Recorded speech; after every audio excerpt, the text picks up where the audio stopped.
جو کلیئرٹی موجود ہے وہ یہ ظاہر کرتا ہے کہ گورنمنٹ بھی بات چیت کے لیے تیار ہے، لیکن وہ اسی وقت تیار ہوگی جب جو اپوننٹ پارٹی ہے یعنی پاکستان تحریک انصاف وہ بھی مذاکرات کے لیے اتنی سنجیدہ. اس کے اوپر کچھ مزید بھی ہم بات کریں گے ایک مختصر وقفے کے بعد. بریک کے بعد ایک بار پھر آپ کو خوش آمدید کہتے ہیں. حکومتی موقف تو اپنی جگہ سٹینڈ کرتا ہے کہ گورنمنٹ ضرور چاہے گی بات چیت بھی ہو، خاص طور پر ان لوگوں کے ساتھ جو کہ پاکستان تحریک انصاف کو ریپرزینٹ کر رہے ہیں، لیکن ابھی بھی یہ کہا جاتا ہے کہ وہ لوگ جنہوں نے ماضی میں پاکستان تحریک انصاف کو چھوڑ دیا تھا وہ بھی پاکستان تحریک انصاف کے لیے کچھ کرنے کے لیے بڑے کوشاں ہیں. اور جس طرح ہم نے پچھلے سیگمنٹ میں بھی بات کی کہ بات چیت کے لیے ماحول تو بنانے کی کوششیں ہو رہی ہیں، لیکن یہ بات چیت اسی وقت حتمی مرحلے میں داخل ہو سکتی ہے جبکہ بانی چیئرمین پی ٹی آئی اس حوالے سے خود بھی سنجیدہ ہوں. سب سے بڑھ کر یہ بھی دیکھا جا رہا ہے کہ کس حد تک پی ٹی آئی ان تمام چیزوں کو انڈرسٹینڈ کرتی ہے، اور جب بھی کبھی مذاکرات کا ماحول بنتا ہے اس وقت خاص طور پر سوشل میڈیا کے حوالے سے ان پلیٹ فارمز کو ایسے یوز کیا جاتا ہے کہ وہ مذاکرات کا ماحول یکسر خراب ہو جاتا ہے. لیکن دوسری طرف اگر دیکھا جائے تو حکومت بھی وہ تمام حربے استعمال کرتی ہے جس میں پی ٹی آئی کو بیک فٹ پر لے جانے کی کوشش کی جائے.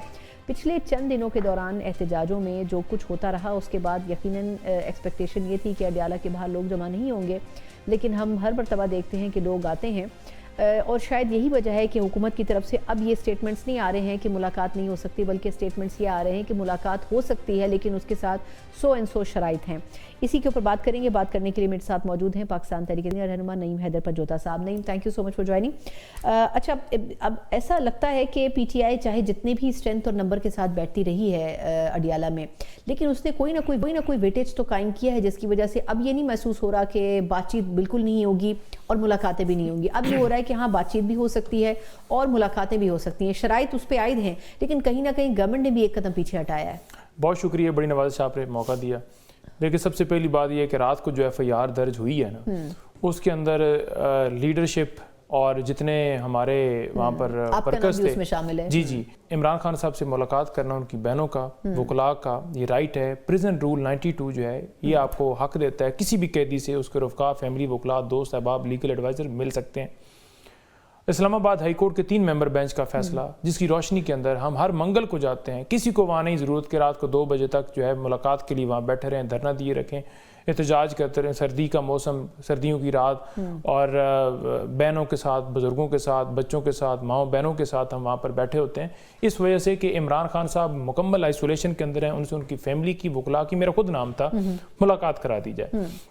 لیکن ملاقات تو دور کی بات، ہم کہہ رہے ہیں کہ ہمیں ہائی کورٹ کے حکم کی روشنی کے اندر ہمیں ہمارے لیڈر سے، ان کے بھائی کی، ان کی بہنوں سے ملاقات کروا دی جائے جو کہ 2 ہفتوں سے بند ہے. اور اسی طرح بشرا بی بی جو کہ سیاسی گفتگو بھی نہیں کرتی، ان سے ان کی فیملی کی ملاقات کرا دی جائے. تو یہ ملک کا حال ہے. جتنی اس کے اندر مذمت کی جائے، جتنی بدقسمتی کہا جائے اس ملک کے بارے میں، کیا اس چیز سے ہمارا دنیا کے اندر امیج خراب نہیں ہو رہا؟ جب آپ کی اپنی جائیدادیں باہر ہوں گی، جب آپ اس طرح کا طریقہ کار اڈاپٹ کریں گے.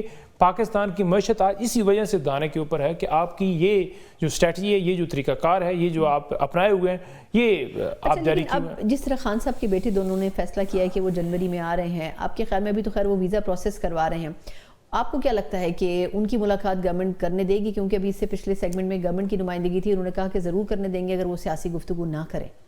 نہیں، دیکھیں سیاسی گفتگو وہ کریں گے، خان صاحب کا رائٹ ہے، اور بچوں کے ساتھ تو ظاہری بات ان کی سیاسی گفتگو ہوگی بھی نہیں، وہ تو ویسے ان سے بات کریں گے. لیکن دیکھیں بات یہ ہے کہ یہ عمران خان صاحب کا حق ہے. آرٹیکل 19 جو ہے اس کو اسلام آباد ہائی کورٹ نے پریفر دیتے ہوئے، کیونکہ سب سے اوپر آتا ہے آپ کا آئین، آئین کے نیچے آپ کے آتے ہیں قانون، قانون کے نیچے آپ کے آتے ہیں رولز. تو آئین کے آرٹیکل 19 کے مطابق ہر شخص کا یہ حق ہے کہ وہ بات کر سکتا ہے، اظہار رائے کر سکتا ہے.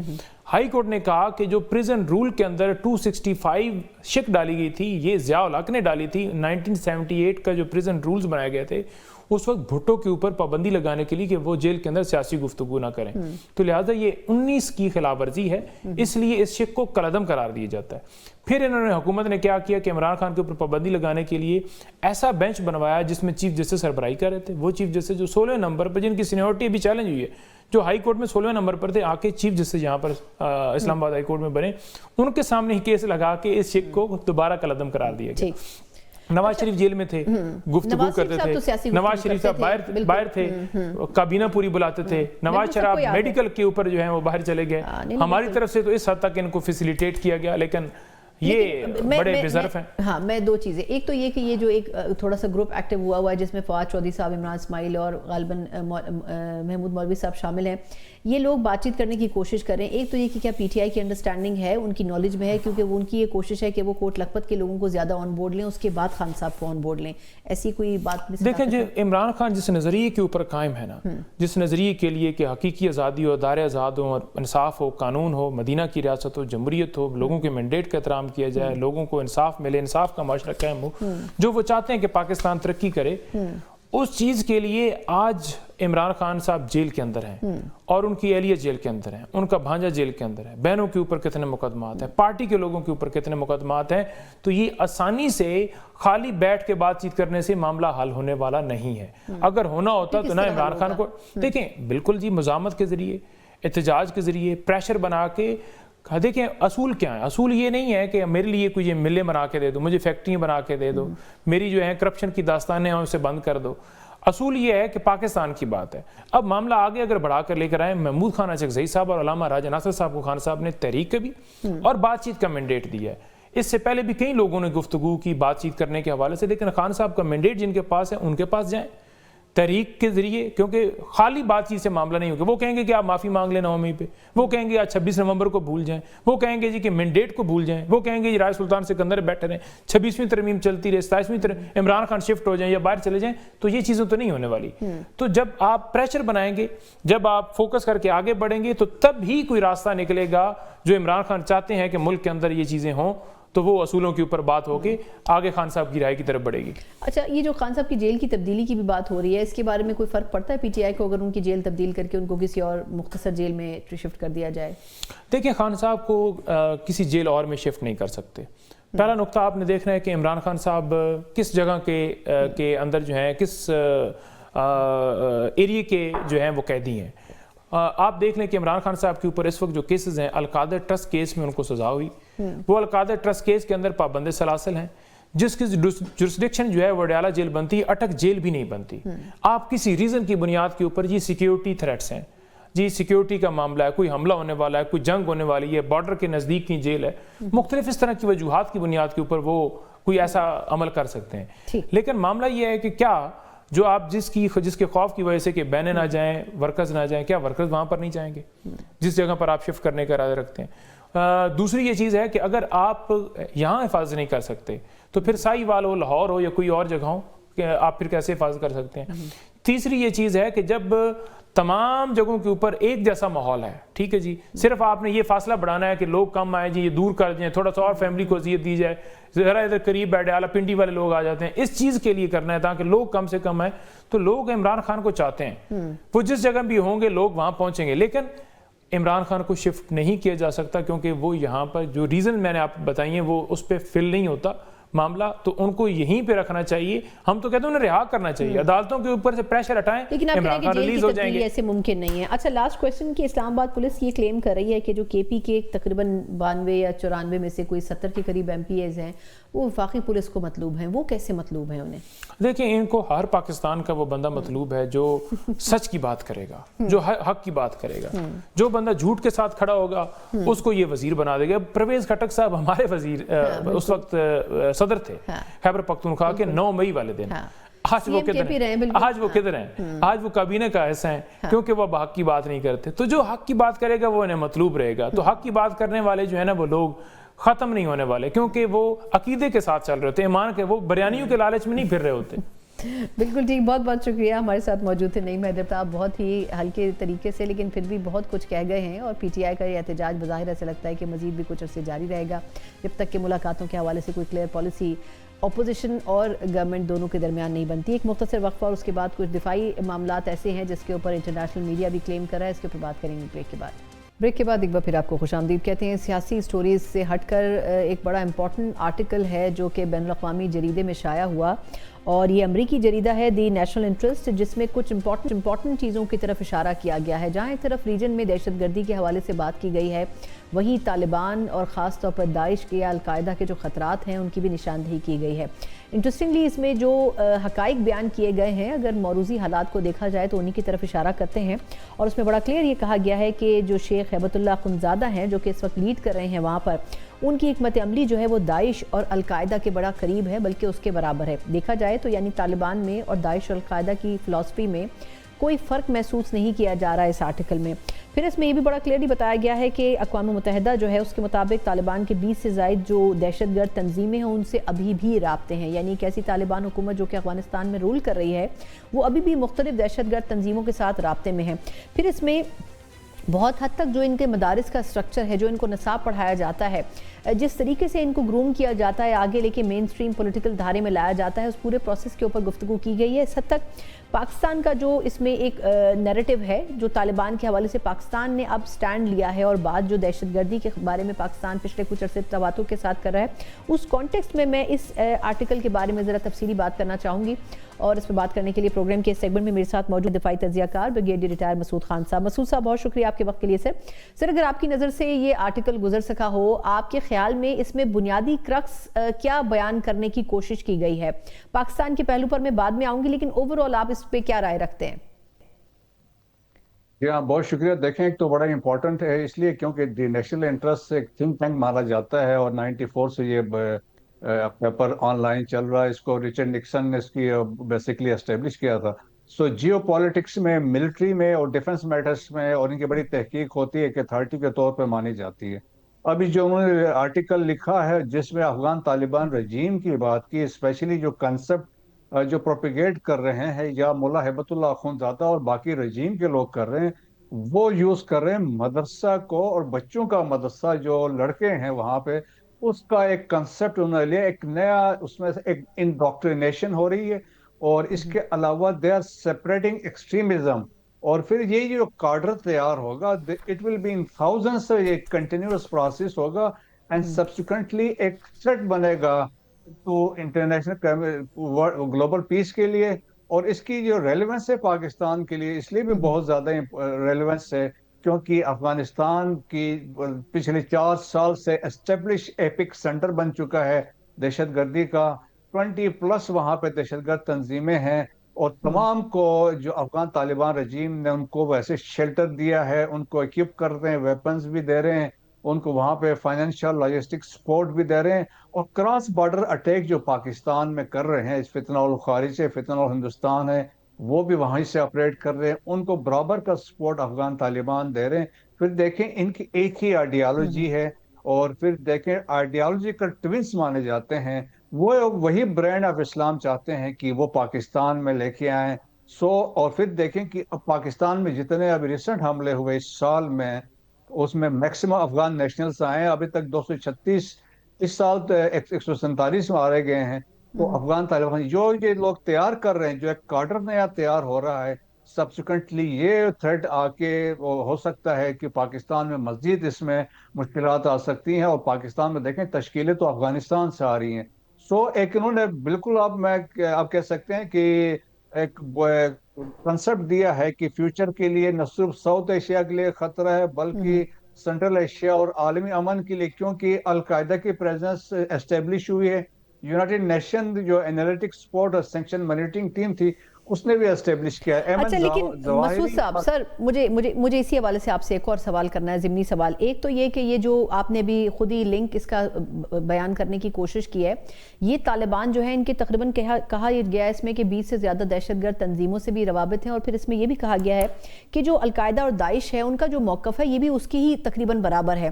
تو اب یہ کیسے سمجھا جائے سر؟ اگر میں اس ایک پہلو پہ آپ کی رائے چاہوں کہ یہ کیا اس کا مطلب ہے مائنڈ سیٹ اگر ایک ہی ہے تو پھر افغانستان کی حکومت کیا داعش یا القاعدہ کے ہاتھ میں؟ بالکل ایسا ہی ہے۔ دیکھیں کہ آپ جو میجر ابھی ٹرائی کو آپ سمجھ رہے ہیں کہ وہاں پہ ایک جو ہے نیکسس ہے وہ افغان طالبان رجیم ہے، القاعدہ ہے، اور فتنہ اور خارج کے ساتھ ایک بڑا سٹرانگ بانڈیج ہے۔ اور اسپیشلی دیکھیں کہ جو پاس میں حملے ہوئے ہیں، چترال میں جتنے حملے ہوئے ہیں تو وہ القاعدہ نے آرگنائز کیے تھے، اور اس میں القاعدہ کے لوگ بھی شامل تھے۔ جو ہمارے پوسٹوں پہ حملہ ہوا تھا اس میں افغان طالبان بھی تھے، اور پھر فتنہ الخارج کے لوگ بھی اس میں شامل تھے۔ اور کنر ہو، بدخشاں ہو، اور اس کے ساتھ ساتھ ننگہار ہے، یہاں پہ سٹرانگ پریزنس ہے القاعدہ کی۔ اور یہ بیسکلی فتنہ الخارج کو کہ سوسائڈر جو ہیں ان کو بھی ٹرین کر رہے ہیں اور فیسیلیٹیٹ کر رہے ہیں. اس کے علاوہ القاعدہ طالبان کے لیے ڈرگس کو کنٹرول کر رہے ہیں and they are basically corridor جو ڈرگس کا ہے وہ القاعدہ کنٹرول کر رہے ہیں. They are earning billions of dollar.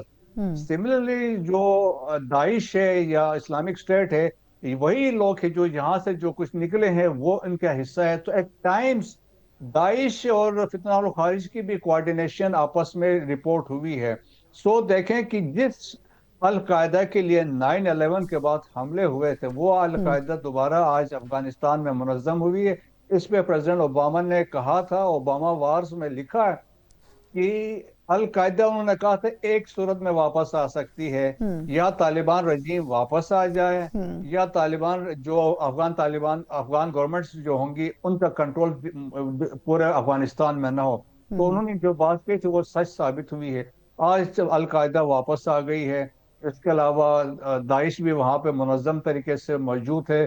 اور اس کے علاوہ ایسٹرن ترکستان اسلامک موومنٹ ہے وہ وہاں جو چائنا کو تھریٹ کر رہے ہیں. اسلامک موومنٹ آف ازبکستان بھی ہے اور تحریک طالبان تاجکستان بھی ہے. اور اس کے بعد جیش عدل بھی ہے جو ایران کو تھریٹ کر رہے ہیں. اور پاکستان اسپیسیفک تو دیکھیں فتنہ الخارج بھی ہے, فتنہ الہندوستان بھی. اچھا مسعود صاحب سر ایک آخری سوال کہ یہ جو بھی ریسنٹلی سڈنی حملے ہوئے ہیں اور اس کے بعد پاکستان پر جو الزاموں کی بوچھاڑ ہوئی, پتہ یہ چلا کہ خود بھارت اس میں ملوث ہے. آپ کے خیال میں جس طرح کہا جا رہا ہے کہ بھارتی حکام کو پہلے دن سے ہی پتہ تھا کہ اس میں بھارتی شہری ملوث ہے, آپ کے خیال میں ان کو نہیں اس چیز کا اندازہ ہوگا کہ آج نہیں تو کل یہ راز جب کھلے گا تو بھارت کی بھی بدنامی ہوگی؟ اور دوسرا اگر اس قسم کے جو انسیڈنٹس ہیں اس سے کس حد تک اب اس بات کو تقویت مل رہی ہے کہ کہیں نہ کہیں رو کی طرف سے بھی اپنے جو کارندے ہیں ان کے ذریعے دہشت گردی پھیلا کر پاکستان کو بدنام کرنے کی سازشیں اب ہر کچھ دنوں کے بعد کرنے کی کوشش ہو رہی ہے؟ اس میں تو کوئی شک ہی نہیں ہے, دو رائے نہیں ہے. یہ را بھی شامل تھے اس میں, موساد کے بھی اسسٹنٹ شامل ہوگی. فائدہ را کو بھی تھا اور اس کے بعد موساد کو, اسرائیل کو بھی بینیفیشل اس میں سارے ایونٹ سے ہوا ہے. اور پھر دیکھیں کہ انہوں نے کوشش یہ کی کہ جس طرح نام تھے تو انہوں نے امپریشن دیا کہ وہ پاکستانی ہیں. اور جس طریقے سے آپ نے دیکھا ان کا مین سٹریم میڈیا, ان کے social media accounts, Afghan media social media accounts, اسرائیلی مین جیروشلم پوسٹ, ان سب نے مل کے کوشش کی وہ پاکستانی اسٹیبلش کر سکیں.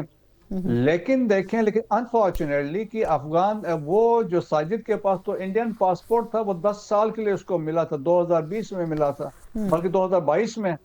تو اس کا مطلب یہ تھا کہ ان کے ایمبیسی کو بھی پتا تھا جو وہاں کینبرا میں بیٹھی ہوئی ہے. لیکن پھر آپ یہ بھی دیکھیں کہ ایک تو یہ ہے کہ را کی پینیٹریشن ہے داعش میں اور اس کی لانگ ہسٹری وہ میں ڈیٹا بھی بتا سکتا ہوں, تو وہ ان کو یوز کر سکتے ہیں پیچھے سے. اور پاس میں دیکھیں کہ اسی آسٹریلیا سے 2025 میں 4 جو را کے آفیشلز تھے وہ ڈیپورٹ ہوئے تھے کیونکہ وہ یہاں پہ سکھوں کو دے ور بیسیکلی مانیٹر کر رہے تھے, ان کے سرویلنس کر رہے تھے. اور اس کے علاوہ وہ جو تھے انفلوئنس کر رہے تھے الیکشنز میں اور جو پولیٹیشین تھے آسٹریلیا کے. اور تیسری چیز یہ تھی وہ یہاں سے اسپائنگ بھی کر رہے تھے. That's why they were sent. So میرے خیال میں کہ اب یہ نیکسس اسٹیبلش ہوا ہے. ٹرانس نیشنل ریپریشن دیکھیں, انڈیا جو ہے کینیڈا میں پکڑا گیا ہے, یونائٹڈ اسٹیٹس میں پنو پہ پلاٹ تھا وہ پکڑا گیا, اور پھر یہ یونائٹڈ کنگڈم میں, پھر پاکستان کے اندر جو کشمیر 22 شہید ہوئے تھے اس میں انڈیا شامل تھا. پاکستان کے اندر سکھوں کے اسسینیشن میں انڈین را شامل تھے. تو یہ اسٹیبلش ہے کہ انڈین را ہے, اور بیسیکلی یہ اسٹیبلش فیکٹ ہے داعش کو ساؤتھ ایشیا میں لانے والا انڈیا تھا اور ان کی اسٹرانگ لنکس ہے. کابل میں ایک افغانستان میں ایک کیمپ پہ ریڈ کیا تھا اشرف غنی کے دور میں, 3 خواتین وہاں سے پکڑی گئی تھی اور وہ انڈیا کی تھی, اور تینوں را کی ڈپٹی ڈائریکٹرز تھی, اور داعش کے کیمپ میں وہ پیمنٹس دینے گئی تھی. سو یہ بھی حقیقت ہے. اور ان کی جو پینیٹریشن, ان کا جو کہ نا فاسٹ فلیگ آپریشن میں پیچھے تو یہی لوگ ہوتے ہیں لیکن یوز عام لوگ ہوتے ہیں. ٹھیک, بہت بہت شکریہ. بڑا ہی ڈیٹیل تجزیہ ہم نے سنا بریگیڈیئر مسعود خان صاحب, جو کہ اس وقت پورے سینیریو میں جہاں سڈنی کے بعد بھی یہ انسیڈنٹ ہوا ہے اس کے اوپر جو اب ڈیبیٹ ہو رہی تھی بالآخر اس کا اختتام ہوا ہے جب سے یہ بات کھل کر سامنے آئی ہے کہ بھارت کی اس میں بڑی واضح انرولمنٹ موجود ہے. کچھ اور ہی دیگر خبروں کے حوالے سے ہم مزید بھی تبصرے اور تجزیے جاننے کی کوشش کریں گے ایک مختصر وقفے کے بعد. بریک کے بعد ایک بار پھر آپ کو خوش آمدید کہتے ہیں. جس طرح ہم نے ذکر کیا کہ مذاکرات کے نام کے اوپر جو کچھ ہو رہا ہے, لیکن ایسا محسوس ہوتا ہے کہ خود حکومت بھی یہ چاہتی ہے کہ مذاکرات کا دروازہ کبھی بھی بند نہیں کیا جائے, کیونکہ اگر ایسا ہوگا تو پاکستان تحریک انصاف جس ایگریسو موڈ میں موجود ہے اس میں مزید انٹینسٹی ضرور آئے گی، لیکن حقیقت یہ بھی ہے کہ خود پی ٹی آئی بھی یہ نہیں چاہتی ہے کہ ایگریسو موڈ پر آیا جائے، کیونکہ وجہ اس کی بڑی یہ ہے کہ پاکستان تحریک انصاف کے پاس جو کارکنان کی صورت میں ایک سٹرینتھ موجود ہے، وہ سٹرینتھ بظاہر اس طرح نظر نہیں آتی ہے، پھر بھی اپنے طور پر کوشش ضرور کی جا رہی ہے۔ لیکن ایک طرف ہم دیکھ رہے ہیں کہ احتجاج ہو رہا ہے اڈیالہ کے باہر ہر دوسرے دن، اور دوسری طرف ہم دیکھ رہے ہیں کہ مذاکرات کی بھی کوششیں ہو رہی ہیں۔ گورنمنٹ کے پاس کس حد تک یہ چوائس موجود ہے کہ کون سے آپشن کو چنا جائے، اس کے اوپر کچھ تفصیلی تجزیہ جاننے کی کوشش کریں گے پروگرام کے سیگمنٹ میں۔ اس پہ بات کے لیے میرے ساتھ موجود ہیں سینئر صحافی و تجزیہ کار سلمان عابد صاحب۔ سلمان صاحب سر بہت شکریہ آپ کے وقت کا۔ سر یہ فرمائیے گا کہ ایک طرف ہم دیکھ رہے ہیں، آپ خود بھی لاہور میں اس کو انڈرسٹینڈ کریں گے کہ ایک طرف اڈیالہ میں بات چیت کی کوئی آپشن موجود نہیں ہے، دوسری طرف ایک مخصوص گروپ ہے پی ٹی آئی کے ایکس ایم این ایز وغیرہ کا جو کہ کوٹ لکھپت میں بات چیت کرنے کی کوشش کر رہا ہے۔ آپ کو لگتا ہے اس بات چیت کا کوئی نتیجہ نکل سکے گا؟ دیکھیں ثنا، بات یہ ہے کہ یہ جو لوگ پی ٹی آئی چھوڑ گئے ہیں، عمران اسماعیل، فواد چودھری اور محمود خان لوگ جو ہیں، اصل میں یہ لوگ بھی کوششیں کر رہے ہیں اور ساتھ ساتھ پی ٹی آئی کے اپنے اندر جو ہے بیرسٹر گوہر گروپ جو ہے وہ بھی کوششیں کر رہا ہے۔ علی پور کوشش کرتے رہے ہیں کہ کسی طریقے سے عمران خان کو اس بات پہ راضی کیا جا سکے کہ اسٹیبلشمنٹ سے کچھ لو اور کچھ دو کی بنیاد پہ مفاہمت ہو، لیکن وہ مفاہمت کامیاب نہیں ہو پا رہی۔ اس کی ایک بڑی بنیادی وجہ یہ ہے کہ عمران خان کا جو موقف ہے وہ بڑا سخت گیر ہے، حکومت کا موقف بڑا سخت گیر ہے، تو کوئی اپنی جگہ پر لچک دکھانے کے لیے تیار نہیں ہے۔ عمران خان جو ہے وہ مفاہمت ضرور چاہتے ہیں، لیکن وہ چاہتے ہیں کہ مفاہمت کے نام پر ڈکٹیشن ان کے پاس نہ آئے، یعنی ان کو ڈکٹیٹ نہ کیا جائے۔ اسی طرح سے وفاقی حکومت کو تو دیکھیں سوٹ کرتا ہے کہ پی ٹی آئی اور اسٹیبلشمنٹ کے درمیان جتنا تناؤ ہوگا، جتنا بگاڑ پیدا ہوگا، جتنا ٹکراؤ پیدا ہوگا، اس کی اصل بینیفیشری تو وفاقی حکومت ہے، اور وفاقی حکومت اسٹیبلشمنٹ کے ساتھ اس وقت ایک انجوائے کر رہی ہے اپنے اقتدار کے حوالے سے۔ تو مجھے لگتا ہے کہ حکومت میں بھی مذاکرات کے حوالے سے، مفاہمت کے حوالے سے کوئی سنجیدگی نہیں ہے، اور نہ ہی پی ٹی آئی کے اندر جو باغی گروپ ہے، یعنی جو مزاحمتی گروپ ہے، وہ چاہتا ہے کہ ہم کو ایسی مفاہمت کریں جسے عمران خان صاحب سمجھتے ہیں کہ ان کا بیانیہ کمزور ہو جائے گا، تو وہ بھی اس کے لیے تیار نہیں ہے۔ اچھا، اب فواد چودھری صاحب یا عمران اسماعیل صاحب، یہ جو لوگ کوششیں کر رہے ہیں، ان کو ایک بات ذہن میں رکھنی ہوگی کہ اصل طاقت آج بھی پی ٹی آئی کے اندر بانی پی ٹی آئی ہے۔ اگر آپ بانی پی ٹی آئی کی شرائط پر کوئی بات چیت کو آگے بڑھاتے ہیں اور ان کی بات مانی جاتی ہے، تو تب تو یہ مفاہمت کا راستہ آگے بڑھ سکتا ہے۔ اچھا، پھر یہ کہا جاتا ہے کہ جی حکومت کے ساتھ مفاہمت کی بات کی جائے، حکومت کے ساتھ مذاکرات کیے جائیں۔ وہاں میرا سوال یہ ہے کہ حکومت کے پاس کتنے اختیارات ہیں ان مذاکرات کرنے کے حوالے سے؟ وہ تو عدالتوں میں جو کیسز لگنے ہیں، سالوں سال پینڈنگ پڑے ہوئے ہیں، ان تک بھی وہ کوئی چیز نہیں کر پاتے، لوگوں کی ملاقاتیں کروانے کی پوزیشن میں نہیں ہے۔ تو اس لیے مجھے لگتا ہے کہ بڑی گڈ مڈ اور کھچڑی پکی ہوئی ہے پی ٹی آئی کے اپنے اندر بھی، اور جو پی ٹی آئی کے حامی ہیں، جو اس وقت پارٹی سے ذرا باہر نظر آتے ہیں لیکن پارٹی کے ساتھ کھڑے بھی رہنا چاہتے ہیں، ان کے اندر بھی، اور خود وفاقی حکومت کے اندر بھی جو ہے ہمیں تقسیم نظر آتی ہے، کیونکہ جس قسم کی لینگویج جو ہے عطا تالڑ صاحب استعمال کرتے ہیں، خواجہ آصف صاحب استعمال کرتے ہیں، رانا تنویر صاحب استعمال کرتے ہیں، ایک ماحول نہیں بن پا رہا مفاہمت کے حوالے سے، جو سازگار ماحول بننا چاہیے تھا، چاہے وہ پی ٹی آئی کے اندر سے نہیں بن رہا اور چاہے وہ وفاقی حکومت کی طرف سے نہیں بن رہا۔ اس لیے مسائل دونوں طرف ہیں۔ عمران خان کے سخت بیانات جو ہیں وہ بھی مفاہمت کی راہ میں رکاوٹ ہو جاتے ہیں، اور پھر اس کے رد عمل میں جو حکومت بیانات جاری کرتی ہے اور جس طرح سے ان کی بہنوں کے ساتھ سلوک ہو رہا ہے، جس طرح سے ملاقات کے بارے میں ایک بڑا طوفان کھڑا کر دیا جاتا ہے، اس سے لگتا ہے کہ مفاہمت اس وقت ایجنڈے کا حصہ نہیں ہے۔ البتہ یہ کہتے رہنا ہے کہ ہم تو مفاہمت کے حامی ہیں، ہم مفاہمت کرنا چاہتے ہیں، لیکن بانی پی ٹی آئی مفاہمت نہیں چاہتے، اور فواد چودھری وغیرہ جو کوششیں کر رہے ہیں وہ بڑی قابل قدر ہیں، لیکن مسئلہ یہ ہے کہ یہ لچک دکھانی پڑے گی حکومت کو بھی اور خود بانی پی ٹی آئی کو بھی، اگر کوئی مفاہمت کی بات آگے بڑھے گی۔ اچھا، لیکن سلمان صاحب سر مجھے ایک سوال کی اجازت دیں۔ یہ تو بات درست ہے کہ بات دونوں طرف سے شروع ہو تبھی کوئی نتیجے پر پہنچے گی، لیکن آپ کے خیال میں یہ جو باہر بیٹھا ہوا گروپ ہے جو کہ پی ٹی آئی میں بھی نہیں ہے، حکومت میں بھی نہیں ہے، بات تو سینسیبل کر رہا ہے، لیکن اب آپ کے خیال میں جن لوگوں سے کوٹ لکھپت میں بات ہو رہی ہے وہ تو پہلے ہی کہہ چکے ہیں کہ بات چیت ہی الٹیمیٹ آپشن ہے، لیکن اب بانی چیئرمین اگر اس کو نہیں مانیں گے تو پھر اس پوری ایکسرسائز کا فائدہ کیا ہوگا؟ اور دوسرا یہ جو خان صاحب کے بیٹے پاکستان آ رہے ہیں، اس سے آپ کے خیال میں کتنا فرق پڑے گا؟ پہلی بات یہ کہ جو لوگ جیل کے اندر ہیں، چاہے وہ شاہ محمود قریشی ہیں، محمود رشید ہیں، یاسمین راشد ہیں، عمر چیمہ ہیں، اعجاز چودھری ہیں، ان لوگوں کو اچھی طرح پتا ہے کہ ان کی حیثیت جو ہے، ان کی پاپولیرٹی عمران خان کی وجہ سے ہے، اس لیے وہ کیوں ایک ایسے پس پردہ ڈیل کرنے کی کوشش کریں گے جس میں -1 فارمولہ آ جائے، جس میں عمران خان پیچھے چلے جائیں، جس میں وہ سمجھوتی کی سیاست کا شکار ہو جائیں.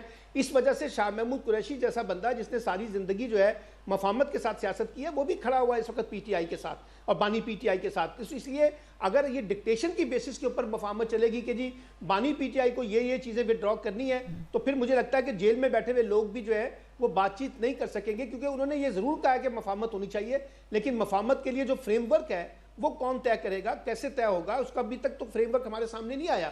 اچھا، جہاں تک بانی پی ٹی آئی کے بیٹوں کے آنے کا تعلق ہے، اس میں بھی ابہام ہے.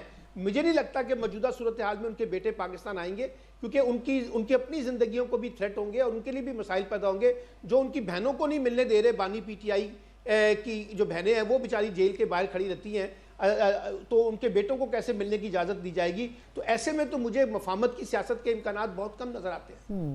اچھا سر، یہ بھی بتائیے گا کہ آپ کے خیال میں اب جس طرح اسلام آباد پولیس بھی یہ بات کر رہی ہے کہ جی کے پی کی جو صوبائی اسمبلی کے ممبران ہیں 70 کے قریب لوگ جو ہیں وہ ہمیں مطلوب ہیں، پھر گورنر کے پی بھی یہ فرما رہے ہیں کہ جی جو فیصلے ہیں وہ اڈیالہ سے ہو رہے ہیں. آپ کے خیال میں ایسا تو نہیں کہ وہ جو گورنر راج کی ایک بار بار ہم بات سن رہے تھے وہ ہم اسی طرف جا رہے ہیں کہ اگر اتنے سادہ ایم پی ایز یہ کسی بھی لمحے اریسٹ ہو جائیں اڈیالہ میں دھرنے کے نام پر یا احتجاج کے نام پر، تو پھر کس طرح آگے امور چلائے جائیں گے صوبائی حکومت کے؟ تو آپ اسی سے اندازہ لگا لینا کہ وفاقی حکومت کتنی سنجیدہ ہے مذاکرات کے حوالے سے. یعنی سہیل آفریدی کی ان کی ملاقات جو ہے وہ اس وقت پاکستان کا سب سے بڑا مسئلہ بن چکا ہے، اور اس میں وفاقی حکومت کوئی کوآپریٹ کرنے کے لیے تیار نہیں ہے، جبکہ آپ کہتے ہیں کہ صوبائی حکومت ہمارے ساتھ تعاون کرے. پھر اسی طرح صوبائی اسمبلی کے ممبران ہیں، اگر یہ گورنر راج کی طرف جائیں گے، پہلی تو صورتحال یہ ہے کہ کیا 18ویں ترمیم کے تناظر میں صوبائی گورنر راج لگایا جا سکتا ہے؟ مجھے اس پہ سوال ہے. اور دوسری بات یہ جو 28ویں امینڈمنٹ کی بات کی جا رہی ہے، جس میں صوبائی اسمبلی سے یہ اختیار واپس لینا ہے کہ جی صوبائی اسمبلی کی مرضی کے قرارداد کی بنیاد کے اوپر جو ہے نا وہ گورنر راج لگے گا، تو وہ بھی ممکن ابھی تک تو نظر نہیں آ رہا. لیکن مجھے لگتا ہے کہ اگر گورنر راج کی طرف جائیں گے تو معاملہ پھر صرف صوبے تک محدود نہیں رہے گا، پھر تو یہ سارا سیاسی نظام اور زیادہ ٹکراؤ کا ماحول بن جائے گا، اور زیادہ لڑائی ہوگی. ابھی تو دیکھیے ان کو بچایا ہوا ہے صوبائی اسمبلی کی سیاست نے، ان کو بچایا ہوا ہے صوبائی حکومت کے کانٹیکس میں. وہ ایسی چیزیں نہیں کریں گے جس سے ریڈ لائن کراس ہو سکے. لیکن جب آپ گورنر راج لگا دیں گے تو پھر تو اس کا مطلب ہے کہ خود وفاقی حکومت انیشیٹ کر رہی ہے کہ وہ ریڈ لائن کراس کرے، اور ان کو ہر صورت میں وزیر اعلیٰ کو اوپر جس قسم کے الزامات لگ رہے ہیں، ان کے جو وزراء ہیں ان کے اوپر مقدمات بن رہے ہیں، تو اور کچھ لوگوں کے بارے میں اشتہارات بھی جاری کر دیے گئے ہیں کہ وہ اشتہاری ہیں. اب وہ اشتہاری کہاں سے آ گئے؟ وہ تو آپ کو نظر آ رہے ہیں، روزانہ بیٹھتے ہیں، روزانہ ملتے ہیں، روزانہ جاتے ہیں. تو میرا خیال ہے کہ یہ تناؤ جو ہے کم ہونا چاہیے، لیکن انفارچونیٹلی میں نے جیسے کہا کہ مجھے اس وقت نظر نہیں آ رہا کہ یہ تناؤ کی سیاست کا کم ہو سکے گی. بہت بہت شکریہ سر آپ کے قیمتی وقت کے لیے. سلمان عابد صاحب ہمارے ساتھ موجود تھے، سینئر صحافی بھی ہیں، تجزیہ کار بھی ہیں. یقیناً تناؤ کی کیفیت بظاہر امید تو کی جا رہی ہے، لیکن کم ہوتی ہوئی اسی وقت محسوس ہوگی جب مذاکرات کی بات دونوں طرف سے ہو. بات چیت کے بارے میں بیانات تو ضرور آ رہے ہیں، لیکن بات چیت کے لیے نیتاً اگر دیکھا جائے تو نہ تو حکومت اتنی سنجیدہ نظر آ رہی ہے اور نہ ہی پاکستان تحریک انصاف اتنی سنجیدہ نظر آ رہی ہے. آنے والے دن اس حوالے سے بڑے امپورٹنٹ ہوں گے، کیونکہ اگر اسی طرح اڈیالہ کے باہر ہر دوسرے دن احتجاج ہوا تو یقیناً گورنمنٹ بھی کبھی نہ کبھی کوئی سخت ایکشن لینے کے لیے ضرور اپنے آپ کو ایکٹیو کرے گی. اسی کے ساتھ ہی پروگرام کا وقت ختم ہوتا ہے. مجھے اجازت دیجیے. اللہ حافظ.